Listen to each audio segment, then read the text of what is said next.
1 साल बीत चुका था। ढोलकपुर वापस शांत था। गांव के लोग फिर से खुशी से जीने लगे थे।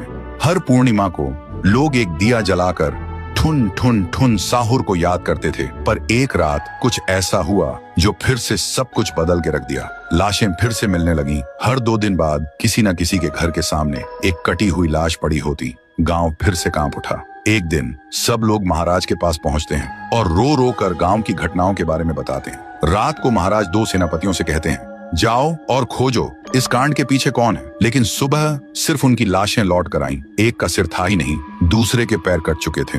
महाराज समझ गए कुछ तो लौट आया है, कुछ जो सिर्फ मौत का खेल खेल रहा है। और फिर कहते हैं, अब इस जंग का सामना मुझे ही करना होगा। उसी रात महाराज चुपके से गांव में आते हैं और एक पेड़ के पीछे खुद को छुपा लेते हैं। और ठीक रात के 2:30 बजे अचानक कहीं से धुआं छा जाता है और उस धुएं के अंदर से एक आवाज आती है,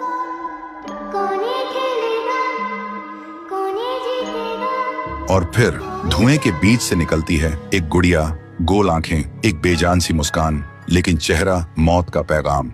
वो गुड़िया एक घर के गेट तक जाती है और बच्चों जैसा एक गाना गाने लगती है। उसके गाने की आवाज सुनकर एक आदमी बाहर आता है और अगले ही पल वो गुड़िया उसका सिर चबा जाती है। वो आदमी तड़प तड़प के वहीं जमीन पर गिर जाता है। महाराज सब कुछ देखते हैं। उनकी आंखें भर जाती हैं। उन्हें समझ आ जाता है इसके सामने जाना मतलब खुद का